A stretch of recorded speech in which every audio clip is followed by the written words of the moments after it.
Hello and welcome to the Life Illuminated podcast. I'm Maggie Kelly, your host, and today I'm super excited to welcome Liz Peterson to the show. Liz is an advanced intuitive energy healer, a Reiki Master, a spiritual coach, a podcaster, and an author. And throughout her life, Liz has been a dedicated student of healing and metaphysical topics, driven by a deep desire to understand and harness the power of energy. Welcome, Liz. Thank you, Maggie. Thanks for having me on the show. Yeah, I'm excited for our chat. So tell us a little bit about energy healing, just for this audience that may not know a single thing about what you're all about or what energy healing really is all about. Oh, thank you for asking. I love talking about energy healing and energy work, and I got started in my early 20s. It's been a fantastic addition to my life. It has really helped me in all areas of my life. Energy work is the channeling of earth energy and source energy that's all around us through our bodies and basically into my clients. So I hold a sacred space for my clients, and I am like a conduit for the energy. And like I said, I'm channeling the energy with my clients. I'm able to use my intuitive abilities to tap into what's going on in their aura and their chakras, if that's current life or past life, and help them, with whatever healing work that they need to do, whether it be physical, emotional, or spiritual. And how does someone know they need energetic healing? Well, as energy beings, we actually store a multitude of things in our body. When we go through a traumatic experience, that gets stored in our body. When we're just out and about during our day, we're picking up energy from the grocery store or our friends that we're hanging out with or the concert that we went to. And we need to shed that energy. And if we don't consciously know how to rid ourselves of that energy, going to an energy worker, energy healer can help us to remove that energy from our energy systems. We're energetic beings, right? So, and we live in an energetic universe. What we don't see around us is what I like to call like a plasma. We're all fish in a fishbowl, and we don't know we're swimming in this water. And that water is the conduit between each of us. So we're constantly giving and receiving energy back and forth with each other. And that energy work helps to clear, helps to balance, helps to ground us, and helps to remove all of those things that we've picked up along our way. Yeah, and my understanding too is that energy field from even someone that we don't know can stick around in the environment without us even knowing it. Yes, we do. So I can give an example of an extreme case of that. If you're living in a household, there's a toxic relationship, people are arguing all the time, that energy gets left around. I've done house clearings before where they weren't able to sell their house post-divorce, and I come in and clear the energy and the house sells because our energy sticks.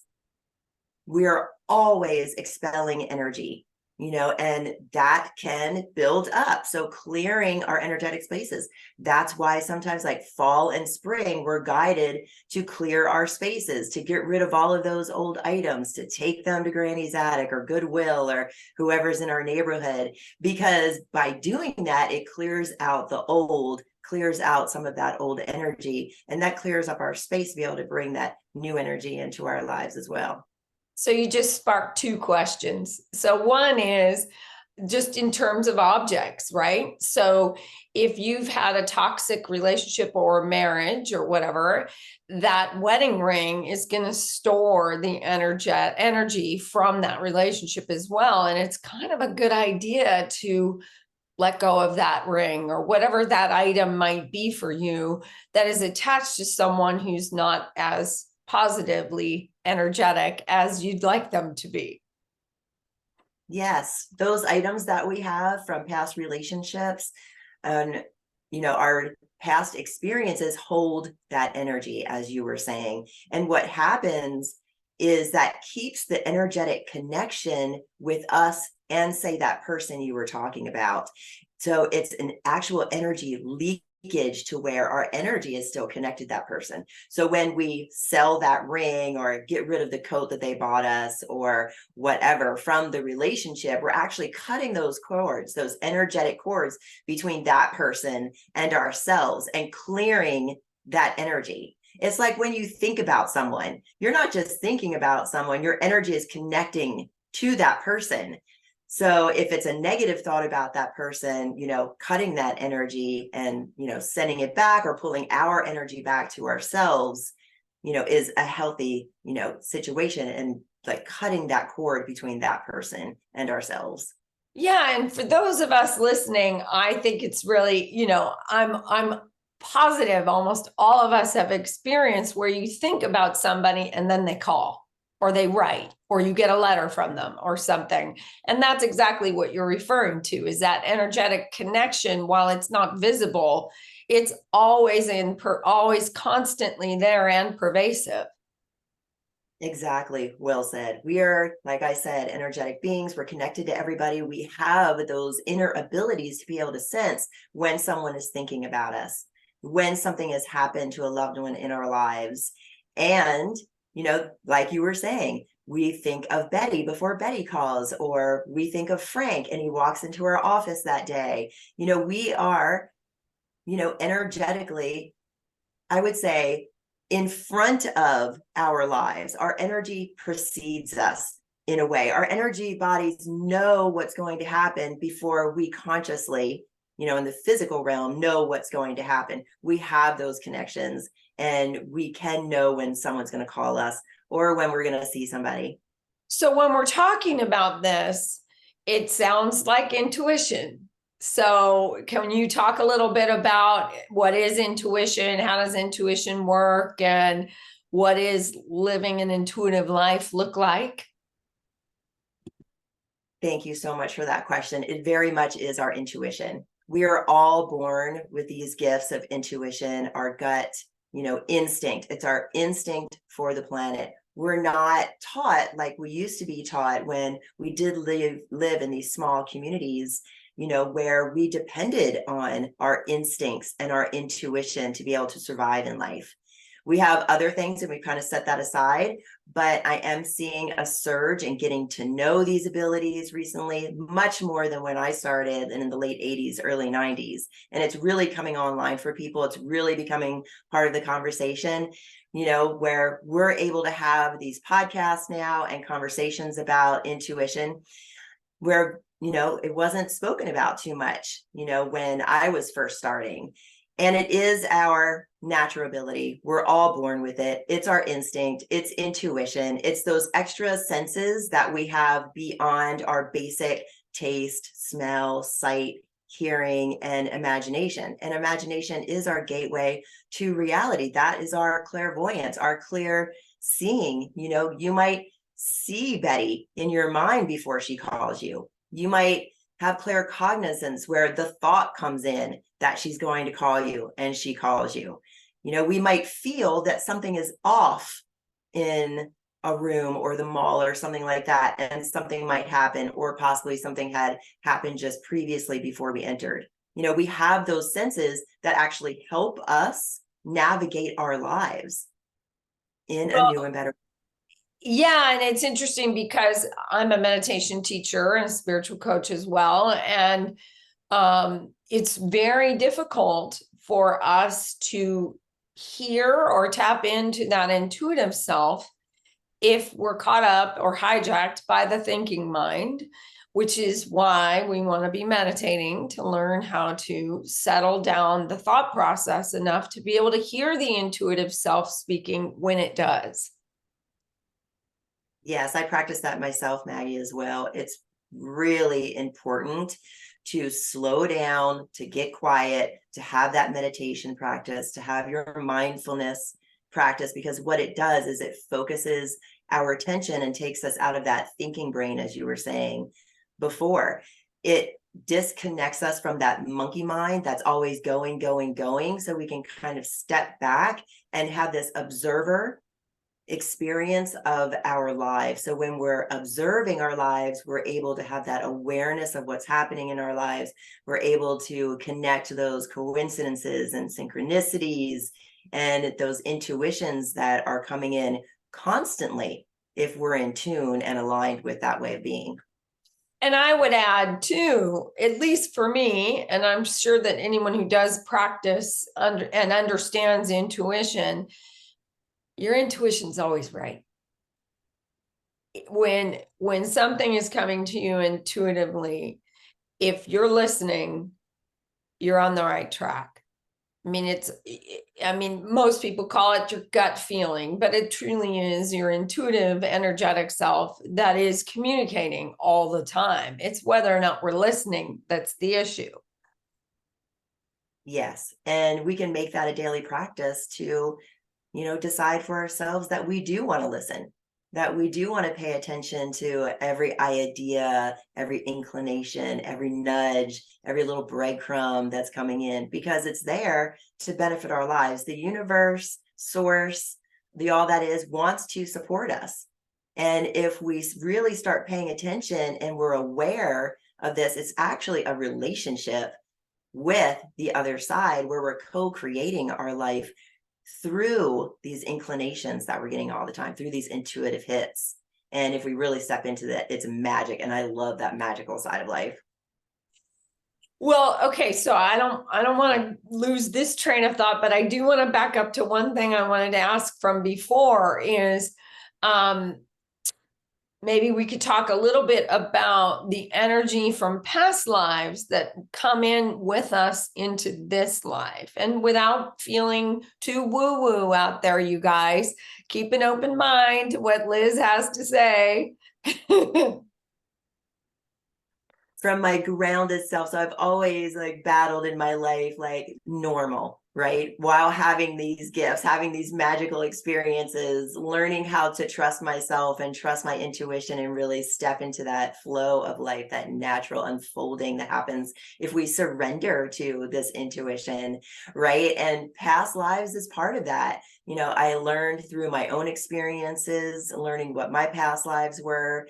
And we're energetic beings. When we die out of this incarnation, we go on as energy. Our life is transformed into a soul life, back into our soul form. So that soul continues on. So if you look at it that way, of course, the soul is going to have these experiences where we incarnate so we can learn, so we can grow, so we can evolve as a soul. Like this, I feel, is a learning experience. Every relationship that I've had has been a lesson for me. Every experience that I've had has been a lesson for me. One of the reasons why I wrote my book, Mom Died Last Night, is because that was an initiation for me into a new way of being, a new perspective of life, that life does go on beyond this realm. And being an intuitive, I knew that, but having that firsthand experience around, our energy continuing on, me being able to have a relationship with my mother, go from that physical relationship to a spiritual relationship now. And then if I rewind that and go back into past lives, of course, we lived prior lives before. We're souls. We're incarnating over and over and over again to have this experience, to evolve ourselves, to learn, and to spend time together in our soul families. Yeah, and so you touched on the loss of your mother. Can you tell us a little bit how grief worked through you to create this spiritual communication that you have now with her? Mm-hmm. Before she passed away, I remember telling her, try to communicate with me from the other side. Send me signs. I'll be able to know it's you. And she enjoyed that and loved that. And after Mom died, after she passed away, I started receiving those messages right away. I started, seeing her in my mind. I started seeing a glass blown ornament that she had seen on Facebook several months prior to her passing, where she had mentioned to me, hey, I saw this. I think it's really cool. It's neat. I would really love it if you girls would take my ashes and create these, because, she loved that idea. So that idea was popping into my head. She loved hummingbirds. The day after she died, a hummingbird flew up to the window, and I wasn't paying attention to the window, but I saw its shadow on the sun-drenched door in front of me. That was a sign to me in February, no hummingbird feeders up. I'm okay. I'm still around.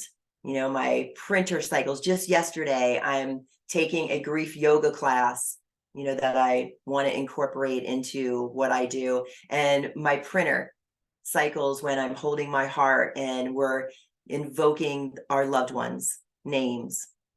And those are just like magical little ways that we're able to still like hold that connection, ways that I am able to hold that connection with my mother and see that she's still around me when I'm seeing butterflies and dragonflies and hummingbirds, and the light is flickering, or my printer is cycling, or her flower is blooming on her birthday. So for those people who do completely agree and are on the same page with you regarding energy fields, energy bodies, past lives, reincarnation, all of what we've been talking about, who want to plant the seed of a loved one who might be passing away in the moment, who doesn't believe in any of that, how do we do that? I've spoken to many people who, before losing their loved ones, did not believe. And losing their loved one actually opened up that experience for them. It's an opportunity to see that life does go on. Whether that was a firsthand experience themselves, where they were able to smell their loved one's perfume or cologne after they were gone. I heard a story where, her father smoked. So she gets whiffs of cigarette smoke every now and then. That's her sign that her dad is still around. There's a longing. Our brains want to create meaning. We want to continue that connection with our loved ones. And I believe that grief is an initiation into that, way of there being possibilities that life does go on, that we still can have that communication. When someone dies in our lives, we start looking at our own mortality. We start looking at, what's going to happen to us, and we get curious about what's going to happen to us. Are there possibilities? Do we go on after death, or is that it? So it breaks us open. Our grief is like a doorway to a different experience in our lives. And one of those doorways is realizing that we are spiritual beings, that we do have this ability to communicate from the other side. And it's when people have a loss, when they're in this grief, that they do open up, that they do start having awareness around signs, and that their loved ones are still with them. So if you're a skeptic, how do you open up to this new way of communicating? I mean, listeners, I'm just going to say this, just give it a whirl. Just open yourself up to the idea of what might be possible that you have maybe never explored or even had a conversation about before. So how do we open to a different way of communicating if we want to? I would say get curious.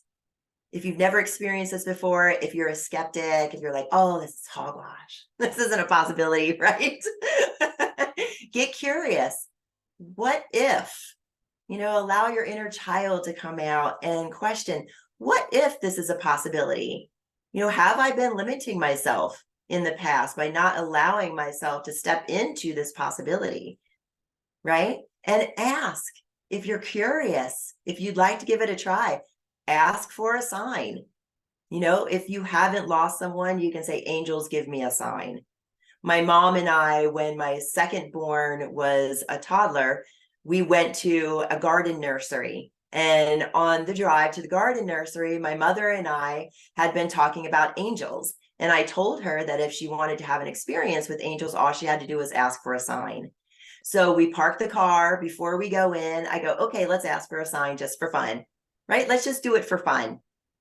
So we go, okay, angels, give us a sign that you're around. So we go into the garden nursery. We're walking around. I'm holding my son in my arms, and he has white blonde hair. And this woman comes up to us out of nowhere and says, look at that beautiful angel hair. And mom and I just look at each other and smile. We had asked for a sign. A woman comes up to us, says the word angel. That's the sign. That, angels were present, that spirit is with us. It's proving to us that they are present by giving us that little nudge, that little sign, that little glimpse. Right. And that's what we can do with our loved ones. Yeah. And I think that goes right back to, are we paying attention? Because the signs are always there, ever present, always being given to us. It's whether or not we're present and aware to when they do. Yes. Opening up ourselves, opening up our awareness to that opens up the floodgates to be able to receive the signs. Because without being aware, we're not paying attention.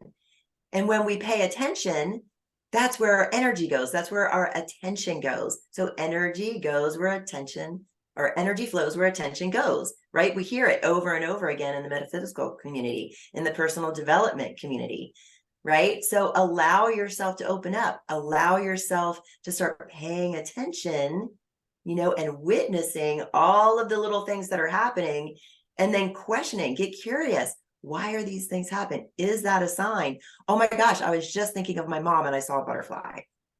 I was just thinking about how I'd love this other job and I saw a sign that said, apply to do this, that, or the other, right? And it can come in a myriad of different ways. Driving down the road and we're thinking we see a sign or a license plate or a bumper sticker, right? Or we have a dream, that gives us a sign, or we see something in nature that gives us a sign. Signs are everywhere. Yeah. And for some of us, we would call that synchronicities, right? That something happens just as we're thinking about it and that sort of thing. You can call it whatever you want, right? But it all boils down to the same thing, is that we aren't alone here, that we're in an entirely spiritual world, living in this physical body, which I absolutely love. The Sanskrit word for the physical body is anamaya kosha, which means, literally translated, the covering made of food. So I love that. Isn't that great? So all we are is this container for the food. And if we were to remove that container, who or what would we be? Right. And that's what we're talking about here with Liz, is we're talking about energy bodies, us as an energetic being. And if we can all stop, or maybe hope to stop, the complete identification with the physical being, then we have a little opportunity to open the doorway and actually explore what Liz is talking about. We have an opening to be able to be a little more receptive to the possibility if we're really skeptical. And if we're just sort of putting our toe in, we can actually open the doorway a lot farther and actually see more synchronicities, encounter more of this sort of thing happening on a daily basis, because it isn't like a one-shot deal. It's an all the time deal.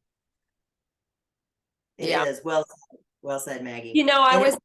I was recently at a conference or a retreat with the world-renowned spiritual leader Eckhart Tolle, and he was talking too about the energy and pain body of entire cultures.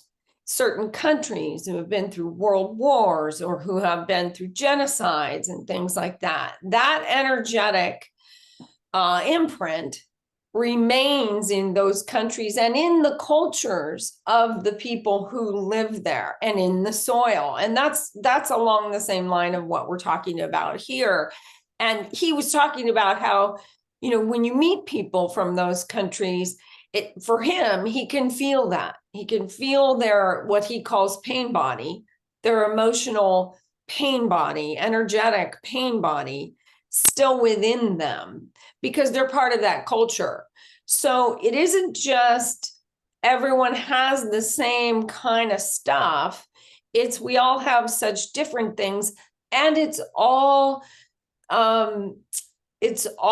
connected and taken in by our culture and all the things that happen within our culture or our country or even our religion and of course our upbringing. But it isn't just the emotional thing, it's all of it. So I really loved that conversation when we were having that during the retreat, because it points to, what you're talking about too. I mean, I think too, if you can just, even if you just walk down the street in one of those foreign countries, you can feel it.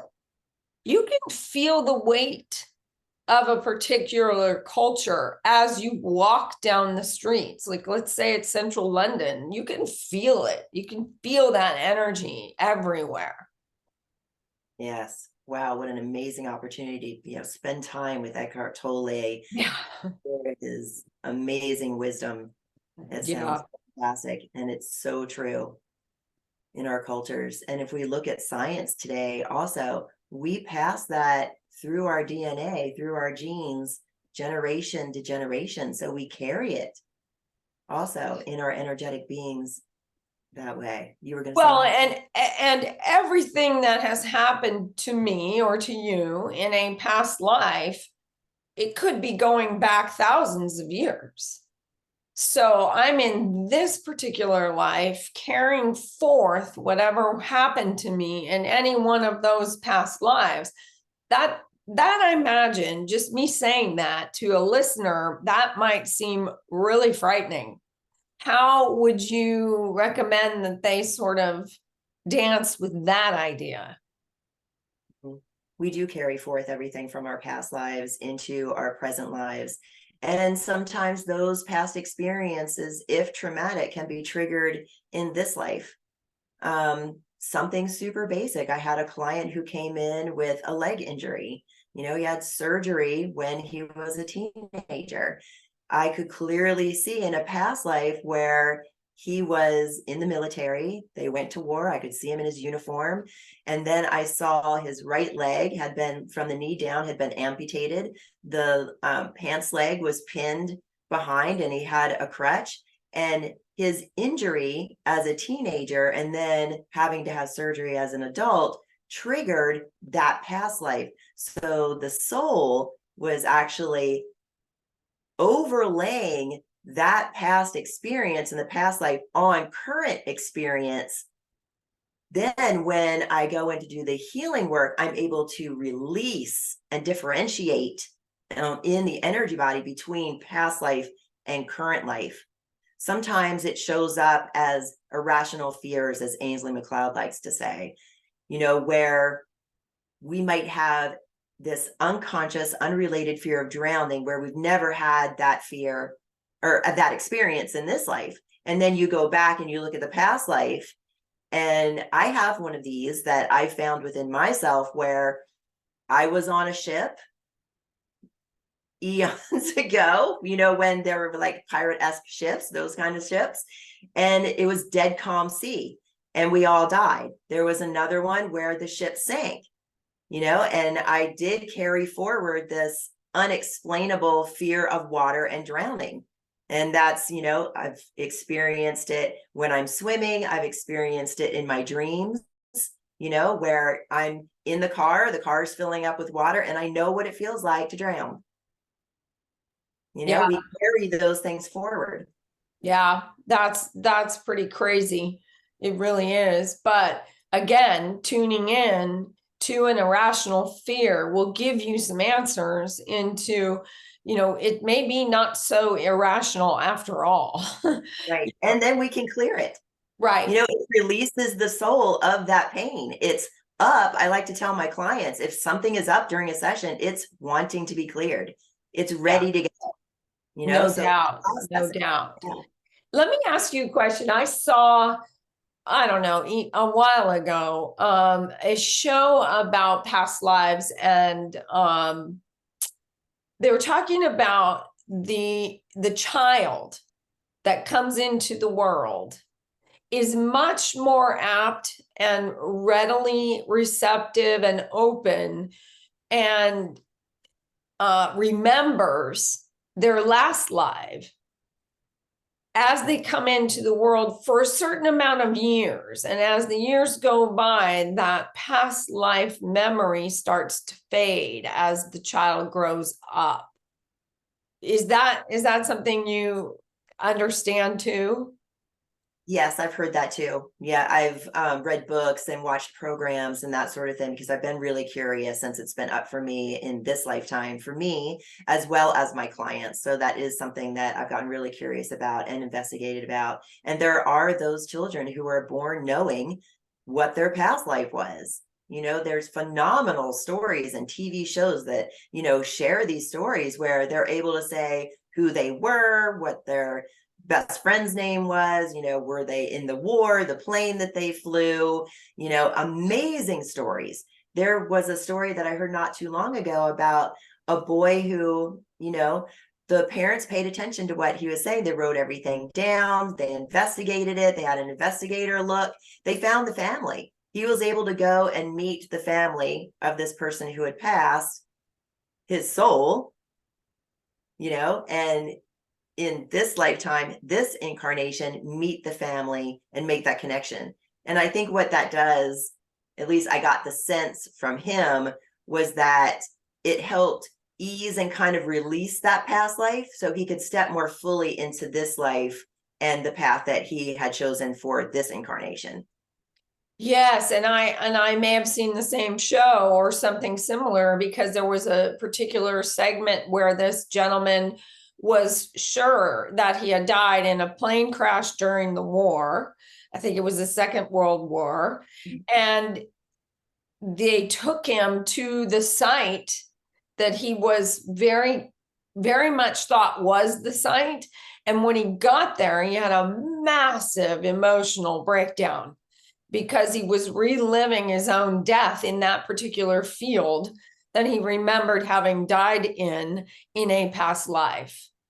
So it was fascinating, absolutely fascinating. And I think for most of us, any of us listening, we kind of want the proof. Show me the proof, because Yes. Otherwise it sounds like, oh, come on, girls, what are you talking about? It's all woo-woo, right? But part of that is, yes, that kind of show gave me some concrete evidence that I felt very secure. Yes, this is actually happening. But the other side of it is, don't be afraid to just have faith, to just believe in something you don't know anything about, and allow yourself to explore it before you say, no, this isn't possible. This isn't happening. You guys are nuts. And so, I asked you that question earlier about, how do you kind of talk to somebody who's dying, who doesn't believe in this, and you do, and say, hey, mom, in my case, my mother is dying. Hey, mom, can you please send me a sign? She's like, oh my gosh, are you kidding? So, I don't know. We'll just have to see when she goes, if I can, if she actually starts to believe it when she does go and get to the other side and go, oh my goodness, yes, I can send her a sign. So that'll be kind of fun. Oh, I hope that opens up for you. And it is those moments, when I have been able to bring through loved ones where they didn't believe, and then they get on the other side and they laugh, and, share the message. This is great. I can communicate with you from the other side, and there's an excitement of being able to still have that connection. Yeah. And laughing at ourselves for not believing. Right. Right. Exactly. Not having faith, as you said. Yeah. Well, a lot of us need that certainty. We want to know the answer. It makes us feel secure to know how it's going to turn out. And I invite you all to simply live in uncertainty and see if you can just allow the universe to unfold around you on a daily basis. It's not easy, especially when we've been entrenched in this idea of I've got to know, I need the answer, and all of that. But I just invite you to perhaps let go a little bit. And you don't need to have a firm grip on how it's all going to turn out.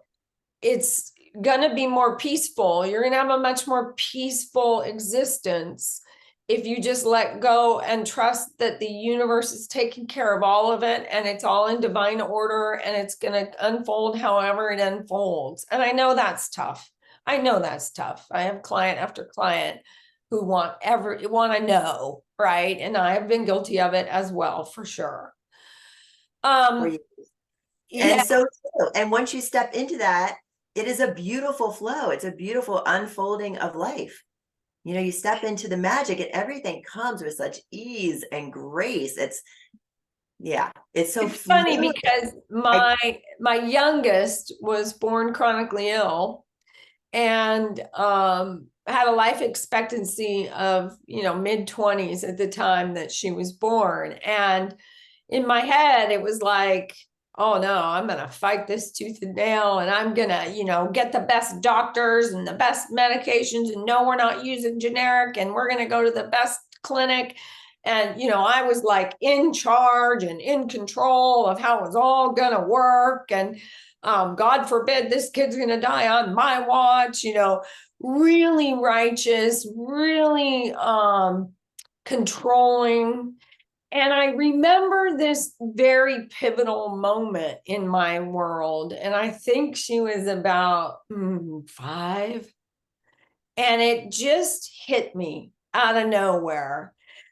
And it was like this voice saying, well, the joke's on you, Maggie. You thought you were in charge? Ha! How arrogant of you to believe that you're in charge of how this goes down. And in that instant, I got, oh my God, I started laughing out loud. Like, you dummy. Did you really think you could control the outcome of this?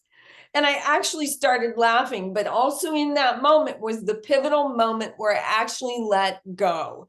And I understood in my bones that the only thing there is for me to do as this child's mother is what there is to do in this moment, right here and right now. And there's nothing else I can do. And as long as I'm present, suiting up and showing up as a decent mother, as a decent parent, that's all I can do. And the rest is simply not up to me.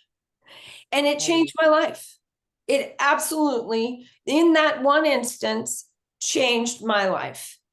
And it was all about just sort of letting go of the white fingernail hold on life, and how I thought it should go down, and how I was going to order it and orchestrate it and manage it and control it. So it was I always say that my daughter has been my greatest teacher, for sure, at least to date. So, that's just one of those things where you don't know what's going to unfold. And yes, do what there is to do. Don't be irresponsible and gloss over the things you really do need to be doing, but let go of the attachment to the result. There's no need for that. It just takes so much more energy when you're attached and clinging and holding on. Yeah. And what a beautiful example of being in that fear of loss, that anticipatory grief, and wanting to control the outcome because we don't want to feel that pain. We don't want to lose our loved one. We don't want to lose our child. And then surrendering, having that epiphany moment and surrendering to the process. And like you said, not like you're giving up the action that we need to take in life in order, to move things forward. But that surrender of there's a bigger picture here, and surrender to life and what it is, and step into the magic. And I'm not in charge. Yeah, and you're not in charge. I'm not in charge. We're not. And there was so much peace in that too, right? Like I didn't have to be, like it was okay not to be. And I think the first time in my life is when I realized that I don't have to control the outcome of everything. And I don't have to be in charge of all of it. And it's not my place.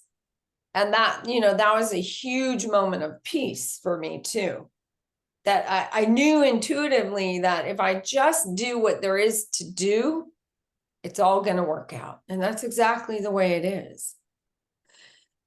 So tell me a little bit. Okay, so we've been talking really, I love this conversation so much. We've been talking a lot about energy and past lives and being able to communicate. But I also want to talk a little bit about, since you are a Reiki master, I'd like to talk a little bit about what Reiki is, how it can heal us, why we would want to do it. What is the modality really all about? Because I know that I'm not the only person that's listening that is very curious about the practice of Reiki and energetically what it does. Thank you for asking. Reiki is an amazing energy. It's not an energy that you can control. It's an energy you surrender to. So it's a great question following the story you just shared and what we just talked about. This is a modality that was channeled to a man who is meditating, and he received these symbols, received the opening up of energy through his body. So he was able to channel this energy. And then he started sharing this channel with other people and opening them up to the energy. So Reiki is universal life force energy that flows through us. Like I said, we don't control it. We invoke it, as simple as saying Reiki on or using the symbols after you get initiated into Reiki. And it is the laying on of hands. It's the allowing of the energy to channel through us like conduits into our heart and down our arms, out through our hands. We can channel that to our loved ones. We can channel that to ourselves by laying our hands on ourselves. We can do distance Reiki, where we set the intention to have the energy go across the globe to a certain city who's had something happen, or to a certain person who needs it. So we can do that remote healing from one to the other, because we are living in that field where that's a possibility. It really is a beautiful experience of being able to just tap into that energy and to run that energy and to channel that energy. And it's a beautiful complement to the energy work that I do for my clients. It goes hand in hand with the energy work, where I'm basically doing a moving meditation where I'm grounding into the planet and allowing that energy to flow up through me. So I invoke the Reiki energy, just a simple Reiki on, it starts flowing. I start spinning my chakras and getting grounded and pulling that earth energy up through my body and channeling that in. And it's a really great compliment for my clients. I really love it. It's really sweet and soft and loving, and it just flows naturally. It's very peaceful and calm. Yeah, I love the energy. Yeah, I've done a lot of Reiki, and it really is everything that Liz just described. So tell me, just as we bring our beautiful interview to a close, what exactly is it that drew you to the work that you're doing? My own healing experiences. Post car crash when I was 21, I was living in California and I was doing a fashion career trajectory, and this car accident, totally disrupted that. I moved back home. I realized that was one of my mom's dreams. I was searching at the time, so I really got into my personal growth. Who am I? What do I want to do? What's the purpose for living, existence, a little bit of an existential crisis, and, found massage, and massage led to polarity therapy, which is another form of energy work, which led to core shamanism. And following that, I found Barbara Brennan's work through my teacher. She was, gifted permission to teach Barbara Brennan's work on the West Coast. So after moving here, I did her 4-year program, which included Barbara Brennan's work and energy work and shadow work and childhood wounding. She was a psychotherapist. So we got that aspect of it as well. And that somatic healing, and it was really been a personal journey for me. There were things that I had to heal from my childhood. There were things that I had, to heal in my 20s, and I had started having anxiety and panic attacks 3 months after I got married, and going to a psychic fair and having a psychic go mumble under her breath spiritual awakening and give me a telephone number, which led to my 4-year course. It just opened up for me. It was a way for me to get to know who I was, what my gifts were, and to do that personal healing, to be able to hold space and then step out and do the healing for others, and being able to hold presence for others and their healing processes. And Yeah. I'll add too, like those past lives, what a gift to be born, knowing your past life, so you can process and heal that life so you can fully live this life. What a gift would that be if we were born without that veil of forgetting, and to be able to do that process, to be able to do that healing, because I do think this is a learning planet, and I do think it's all about personal growth and evolution, and part of that personal growth and evolution is that personal healing that we do. And I know, at least from my own practice and just the people I know in the world, no one comes to spiritual awakening on a winning streak. We all come through the portal of suffering, which is, what Buddha said. I teach suffering and the removal of suffering, right? And that's all there is, right? And without the suffering, there is not the awakening or the growth. So I say, bring it on. Whatever that is you're trying to teach me, bring it on. Just open the door, bring it on. I'm ready. It's not fun. Yeah. It's very, very, very painful sometimes, and very confronting, which is why you need a spiritual guide or a spiritual coach like either Liz or me to help guide you and hold your hand through the process, because it isn't fun. And for the most of us, when we get to the really heavy lifting, we may want to just say, no, not up for it. And that's okay too, right? Because we are all on the path we're meant to be on, and there's no transformation without the readiness anyway. So if it's too much, step back. It's okay. Nobody says you have to uncover it all, and it is in a lifetime process, but being open and being willing is the number one thing. Well said, Maggie. Yeah. And with that, I'd love to ask you, how do people get a hold of you, Liz? People can find me at raisethevibewithliz.com. I'm on Instagram, Facebook, YouTube, TikTok. My website is up, and you can find all of my courses and all of my media and my podcast and my book, Mom Died Last Night, My Shared Death Experience. It's a memoir of death, grief, and afterlife communication. And raisethevibewithliz.com. Wonderful. Well, it has been an absolute pleasure getting to know you and chat with you for a little bit. Thank you, Maggie. It's been such a pleasure to chat with you. I can't believe it's already over. Time just flew by. I've really enjoyed our conversation. Thanks so much for having me. Likewise. And here's to living a life illuminated. I'm Maggie Kelly, your host, and stay tuned for the next episode. And until then, take care and be well.